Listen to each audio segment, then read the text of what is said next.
I was given some advice from a very wise friend who came to see me when I was in the depths of, feeling very sorry for myself for that 1 year that I was under house arrest. And he said, Hassan, don't view your punishment as a punishment of time. View it as a gift of time.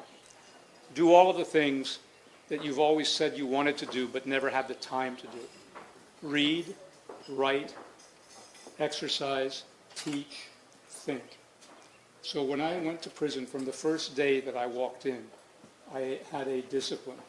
And during the 8 years that I was inside, and people like Hale sent me not only magazines, she gave me a subscription to the New York Review of Books that I cherished, because I would read this from cover to cover and order books based on the recommendations. I read 2,651 books in 8 years. I did not write 3 books. I wrote 2 books in that period of time. I exercised, as you said, relentlessly. I came out in the best shape of my life. And I taught GED classes, and I mentored literally hundreds of young men who wanted an opportunity of a better life. And I had a lot of time to reflect on what my path forward was.